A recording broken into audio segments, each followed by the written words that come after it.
Welcome, ladies and gentlemen, to the monastery, the open bar of the internet, the world's greatest shit show, and the place where we, the good brothers and sisters of this most holy of temples, seek enlightenment through the drunkest, craziest, and most batshit ways possible.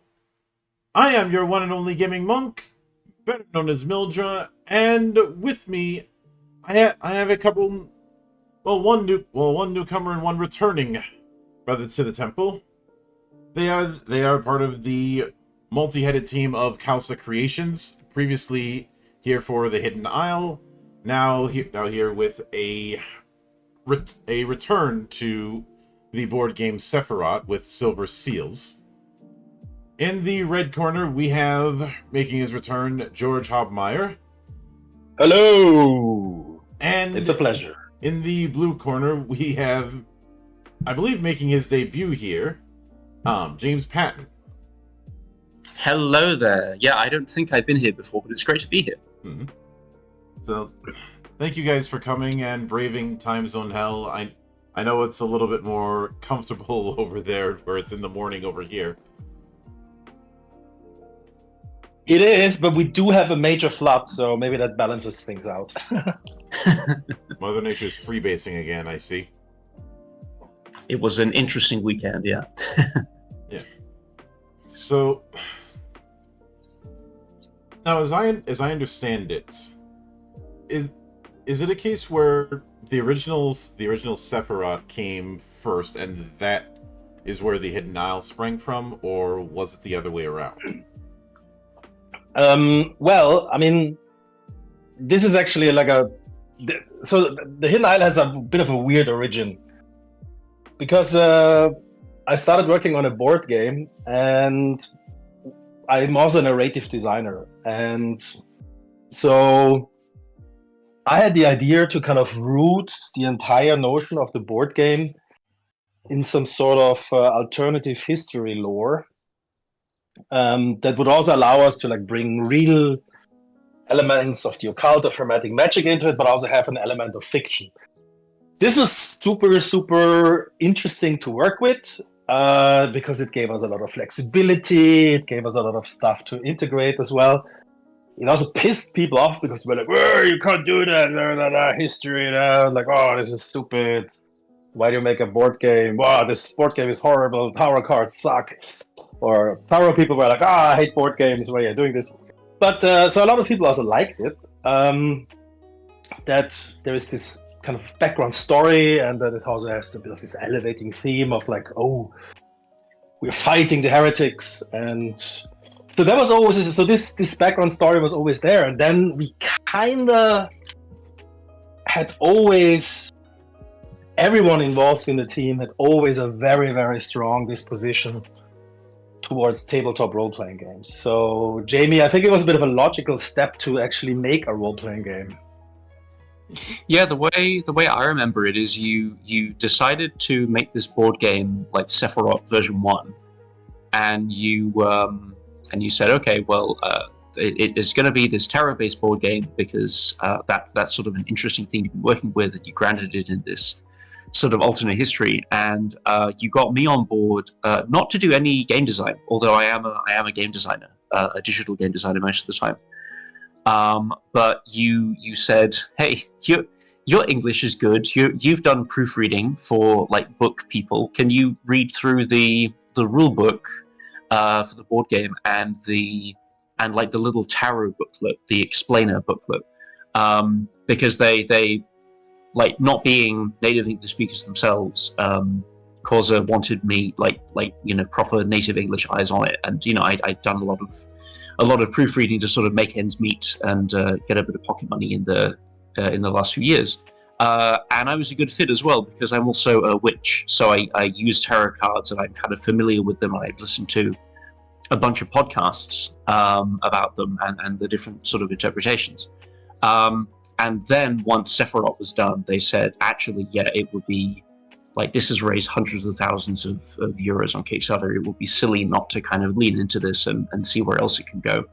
Mm-hmm. And I first heard about the possibility of maybe a video game, but I think you guys quickly pivoted towards a tabletop game because, like, it's much cheaper to make a tabletop game, even a really nicely produced one, than a video game. And launching one of those is I'm sort of, that's where I live, and I don't want anyone rolling those dice unnecessarily. It's a bit risky. Well, I have to say that there are plans for video games in that regard, but That's true. but Yeah, we've talk leveled about up enough. Yeah, we've leveled up this enough now with Hidden Isle that we can actually do that now, I think. but and there's plans for that in the making already, but none of that before 2025. Not even like announcing what might happen in the future. But yeah, I think it also had with the fact to do that our artists were really, really into Dungeons and Dragons and illustrating these kind of things, and it seemed very natural to also kind of have these themes coming, like, oh, you want to draw, characters, you want to go even further into that, and also we gave them a lot of artistic freedom, and which always works out. Curiously enough, we don't need to kind of constrain them. We give them like, here's an idea, run with it, perfect. That's exactly how I wanted it. So yeah, the Hidden Isle thing was a really, really good natural follow-up, essentially, to Sefirot.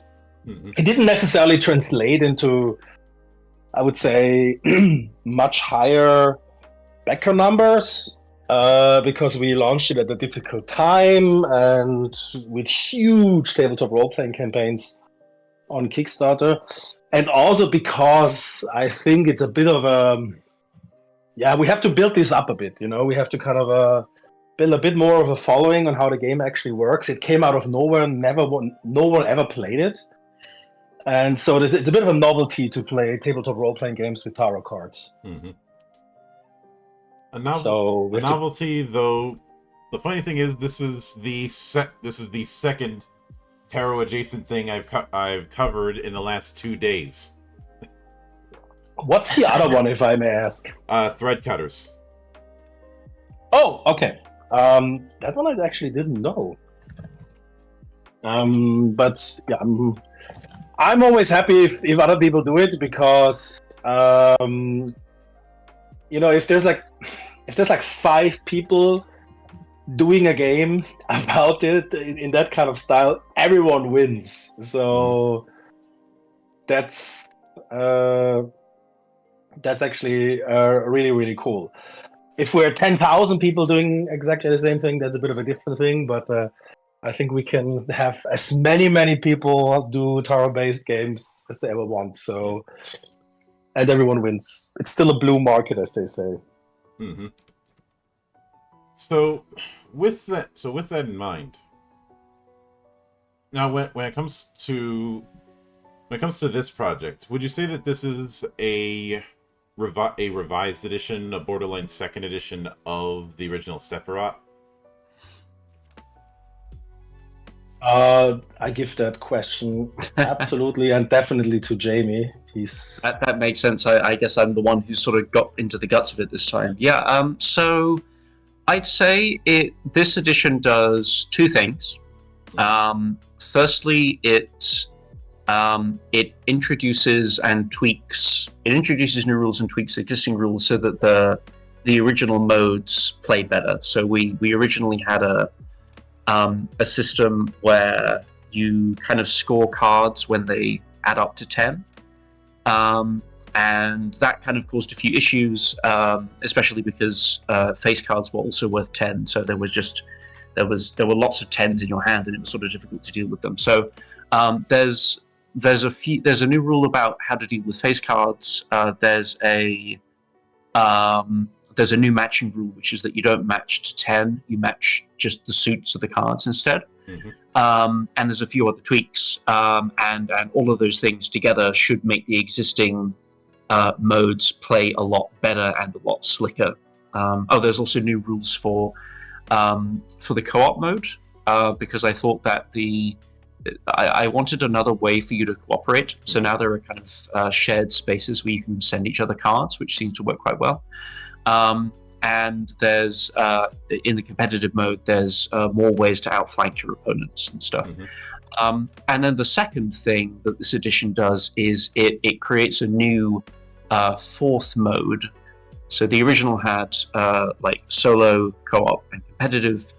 This edition introduces a new solo mode, which is like less of a sort of spiritual solitaire and more of a, we're calling it a tarot-like. Mm-hmm. So it's like a roguelike game.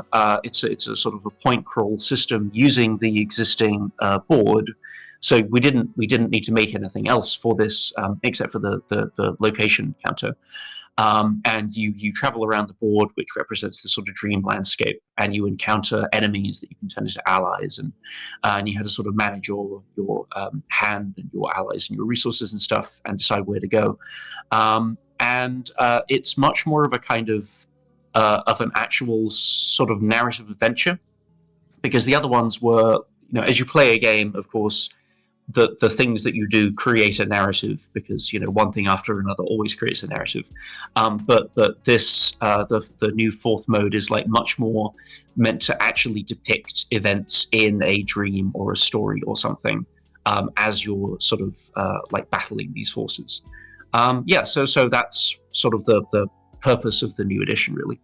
Mm-hmm. And I think also that curiously enough, this was almost like the original idea, the tarot-like, at least for myself, like in 2016 when we first started like just playing around with the very first idea. I wanted to make a kind of an adventure game, like a dungeon crawler, but I didn't manage.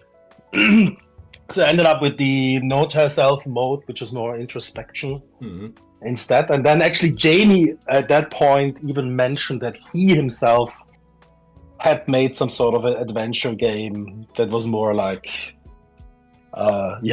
like meeting different people and encounters. So the idea was always around, but now it finally manifested. Mm-hmm. Yeah, I can get that.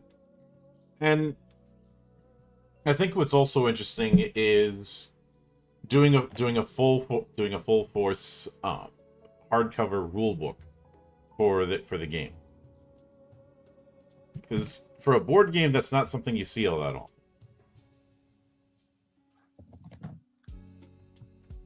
You mean like the reprint, or what are you referring to right now? I'm referring to the art book. You mean? I understand it. Mm-hmm. Yeah, I mean that's our artists, So now I get it with the art book. That's first of all, it's the artists, and then obviously it's the tarot cards, because we spent 2 years on that art, and normally I don't know how much you spend on art for a board game. I'm going to take a very educated guess: $5,000 to $10,000. That's $10,000 is already kind of a more on the high end. If you have a lot of illustration. Very few board games go above that in kind of the normal market, as far as I know. We spent, Jesus Christ, maybe $35,000 on the art. So over 2 years, that's a lot of money and a lot of time. So, and it's not just like you spent this money, so you gotta make it back somehow. It's also like every single card, and this was true of the original edition as well.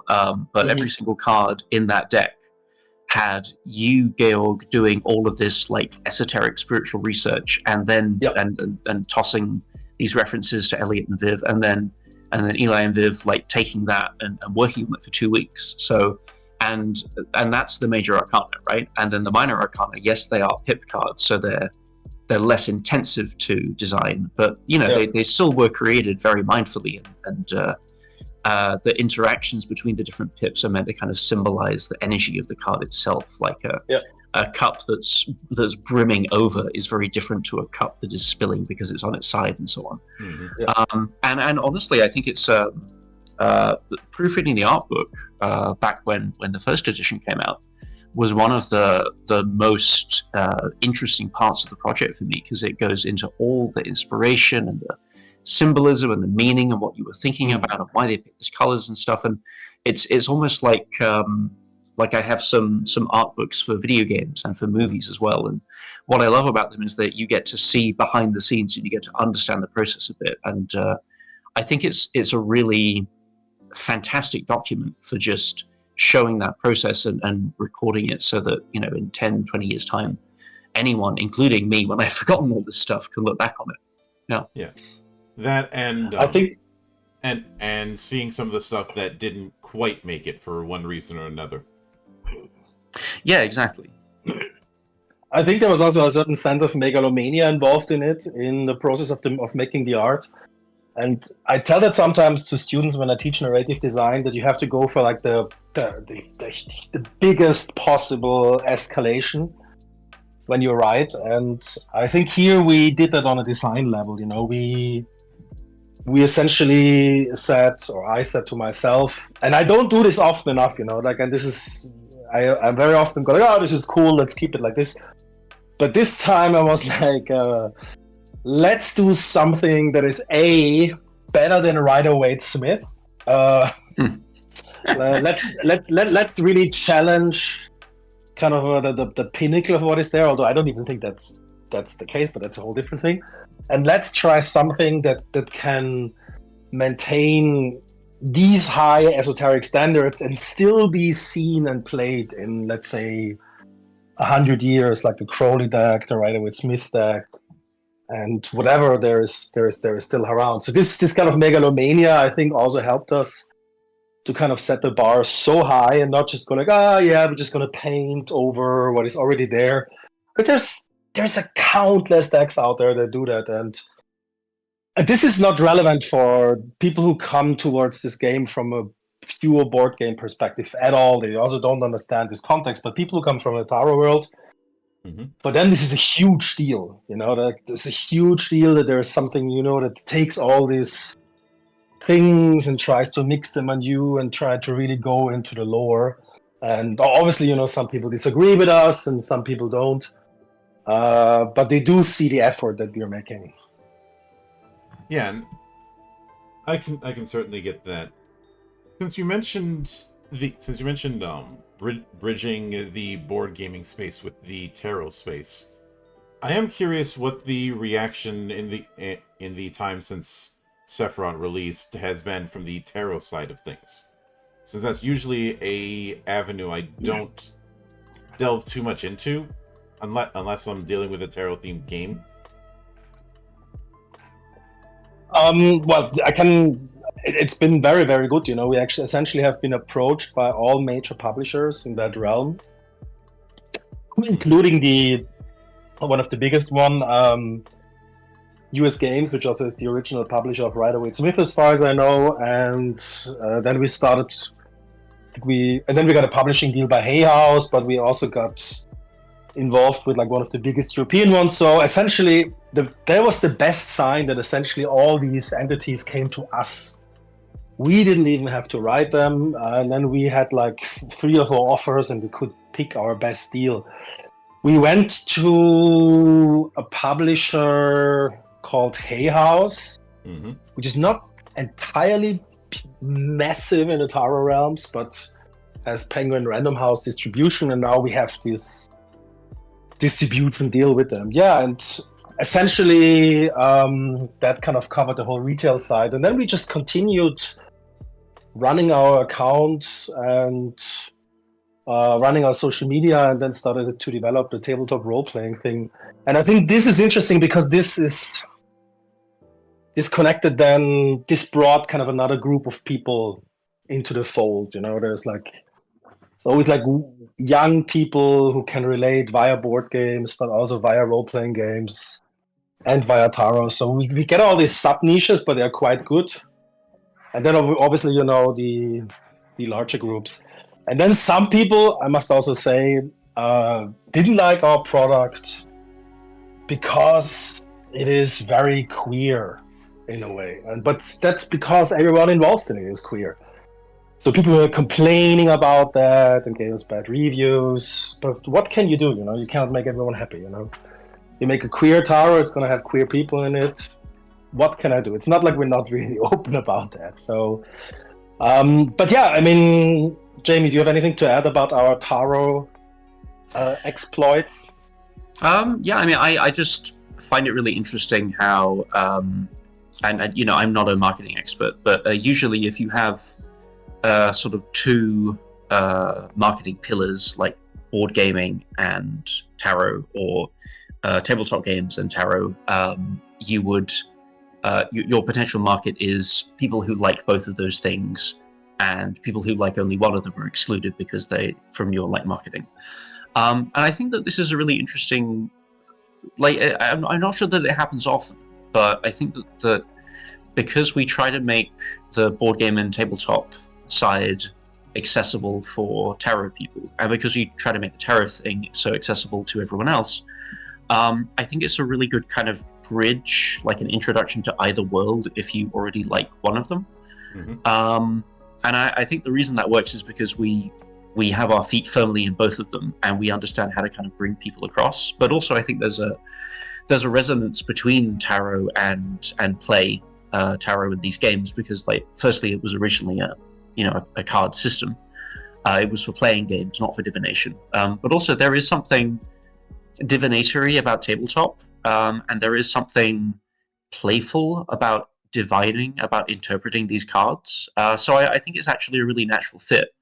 I remember when we were first talking about what kind of tabletop game should we make. Some people at Corsa were thinking maybe we should just make a D&D 5e supplement, because it's not too difficult and it'll sell pretty well. And I told everyone I'm not sure about how well it will sell, but I think tarot is popular right now. I think tabletop games are as strong as they have ever been. I think that there is a huge, not even like a gap in the market, but there's a void that will be filled by something, which is there will be a game that fills this space where a tabletop game uses tarot cards. And if it's not ours, it will be somebody else's. And I thought, we have a fantastic world to tell these stories in, why not go for it? And I stand by that decision. I don't know if it was the most profitable one, but I think it is the one that's most in tune with where the tabletop space is right now. Mm-hmm. I actually think that I would also agree with that. And I mean, if you say what's the most profitable thing, the most profitable thing is to do these things over many years. To make good shit. To make good shit over years. And this is the thing, you cannot just make one campaign, you have to actually keep following up, and keep exploiting that and keep on developing that brand. But I think this is essentially what we are doing. We're doing that across cards, board games, tabletop role-playing games. Now we might go into digital games as well, more in 2025. So I think that's actually, for me, that is actually, if we're talking about business, that's the most interesting strategy, and also from a way how to develop this idea, that you don't even put it so much into a particular genre, but you just let it wander across various fields as well. Mm-hmm. Mm-hmm. And with that in mind, when it comes to bringing forth this particular concept, you had mentioned earlier that there was a bit of a tens problem with the first edition, where there were too many tens going about, and for this one you've gone more for sets when it comes to suits. Were there any other particular oversights with first edition that you guys had noticed that you wanted to address when it came to second edition? I mean, that the biggest problem was the that tens issue. There was another issue, which was that we I saw the potential to use the sun and moon as spaces rather than just decoration, because if you look at the original board, there are these kind of branches that head towards the sun and moon as though they were spaces. And so I thought, well, why not sort of use them? We can maybe do something fun with the sun and moon cards. So the new rule is that they don't they're kind of blank spaces that don't exist unless you place the sun on the sun card or the moon on the moon card, and then they become valid, which is useful because it means that you have like an extra sort of like a bonus treat space if you happen to have those cards, and you can sort of keep them in reserve. So that wasn't like a major issue, but I just sort of saw that opportunity. The other issue is that with the especially the competitive game, so the board for the competitive game is not this interwoven tree as in the one-player board. The board for the two-player modes is effectively 3 columns with nodes in them, and you're not meant to be able to cross from one column to another. And I kind of there's something about that rigidity that a part of my brain, like the part of my brain that likes everything to be neat, really likes that. But when we played it, I kind of felt like it was a little too rigid, and so I noticed that there is this design, this Ouroboros kind of snaking design, that actually crosses in the background. And I realized that this snake design actually provides links between these different nodes without you even realizing it. And so I said, okay, well, now we still have our column links, but now you can also make moves across the Ouroboros. And that's especially useful in the in the competitive game, because that means that you can do flanking maneuvers, because some of the Ouroboros links kind of go forward, but some go backwards. So you can sort of advance forward into a strong position in the center, and then flank backwards. You're using the kind of diagonal Ouroboros link to kind of hit your opponent in the rear. And so that just that one change to the competitive mode already made it a lot more interesting. And just to kind of give players more choice, because I think that's what the issues of the first edition sort of boiled down to. They were kind of good ideas. It was like we had good ideas for 3 different types of game kind of overlaid on top of each other, but rather than when that overlay kind of happened, rather than opening up interesting choices, it kind of closed down the choice space. And so I just wanted to sort of open up the choice space so that like the actions you're doing are you're making interesting choices about what you want to do next in the game, rather than trying to kind of do damage control so that you can maybe have an interesting choice down the road. That was the main thing. And then the other major thing that people complained about, and understandably so, was that the original game kind of said this game is meant to be about divining and spirituality and stuff. So just like think about the meanings of the cards as you play. Like if you have a major arcana like the moon, which is all about like illusions and mystery and darkness, and sort of things not being clear and the unconscious. If you have the moon resolved with the 8 of swords and a few other cards, the 8 of swords is about like maximum clarity, maximum insight. And so that would be like the abstract idea of sort of cutting through illusion and confusion with like a moment of supreme enlightenment, for example. And that kind of works, but it's kind of like when a tabletop game says, and the GM will figure out all of this, so I don't need to. It's like it puts a bit too much of the responsibility on you in the moment, rather than having its own kind of systems ready to take off some of that weight. So now each of the 3 modes has a specific set of divination rules, so that like the goal is you finish the game, and when you're playing the game, you're only really thinking about how to win it. But then when it's done, you look at the board, state, and you think, the cards have kind of fallen in such a way that I can now do a divination of this, kind of like if I were divining a tarot spread.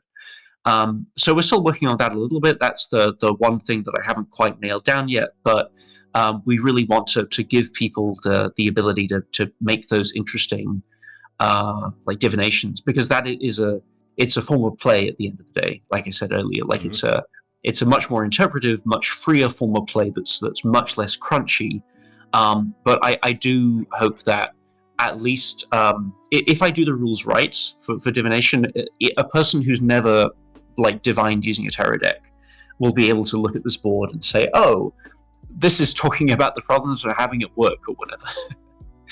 Yeah, I think we threw way too much responsibility on the players here as well, and tarot can be a bit of a handful, and it also can be it can be quite intimidating, and that was not mature from us from a game design for me from a game design perspective to just go like, oh, and by the way, every card, these 82 cards, they all have meaning, and whatever you do, just make something out of it.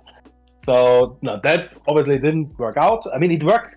The thing is, it works out if you're good with tarot. If you're good with tarot, it's self-explanatory. But if you're not good with tarot, you really need some support. So that's the tricky element. And I think now we have a system in place that makes it much easier. And and as said, for the advanced disciples, it makes sense anyway. So with that in mind, what are you guys shooting for as far as a release window? Not a date, but a broad estimate. Ooh, let me quickly look at production schedules now. So the Kickstarter campaign is running now, and it will close in 12 days. Actually less than 10 days. So we are actually fairly advanced, unlike last time. So we did say that we'll fulfill the campaign by July 2025.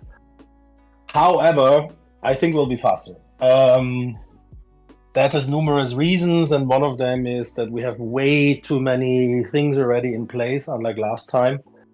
So we can actually start production earlier. So it depends a little bit on the slot of when we get productions, because board game factories can be a bit tedious. Some stuff has to be shipped from China, so we have to make sure that we are getting kind of getting the best offers there. So I would say early summer 2025 or summer 2025. Which can stretch from June onwards, is probably the perfect window. But that said, people can already pre-order it. It's actually pre-ordered at any moment. The Kickstarter post-campaign mode, which is now an ongoing thing on Kickstarter, you can always follow up and place orders. Then we'll open our Backer Kit, so people can do it via Backer Kit. So you can always pre-order, but in summer 2025 it will be fully available. And hopefully, we'll finally end up going as well to conventions to sell our stuff. I can't make any promising for Gen Con because that's very far away on the other side of the world. But definitely to Spiel Essen 2025, which is one of the big conferences and fairs for games in Europe. And it might actually be, for board games, it might actually be one of the biggest in the world as well. So yeah, that's our plans. Summer 2025, get Silver Seals. Yeah. And if you want to get the Hidden Isle, you can get it much earlier. That will come out for the market actually in November already. And I'll certainly be looking forward to seeing how things develop. But with that said, I do want to sincerely thank both of you for taking the time out of your schedule to come all the way to my temple and enjoy the madness that happens around here. And anytime you see fit to return, the door is always open. As I often say around here, drinking is not mandatory, but it is encouraged. Well, no, thank you for having us on. Yeah, it's always great to meet like-minded people. Cheers to that. Yeah, and essentially, thanks a lot for having us back. It's great to talk again about this thing, and let's see what we can talk about next year. Next year we're gonna have the next adventure coming up. Yeah. It's actually funny because I prepared for this by listening to one of your previous interviews with the guy that made Huckleberry, Mm-hmm. and you mentioned, oh, what games have you looked into for that game? And you mentioned Dust Devils, and I remember Dust Devils was a core bit of my figuring out how to design the card system in Hidden Isle. So it's sort of a bit of simultaneity there. Mm-hmm. Yeah, I can certainly get that, and you probably saw by that I do a lot of research. Yeah, you listed a bunch of games that I didn't even know about, so yes. Yeah, I seem to do that. But with that said, as always, a sincere thanks goes out to everyone who took the time out of their schedule to come onto the show and enjoy the madness. And there'll be plenty more where that came from, as there always is here, on the open bar of the internet. But until then, on behalf of the good brothers present and not present, my name is Mildra. I am your gaming monk. Stay fucking frosty, everybody.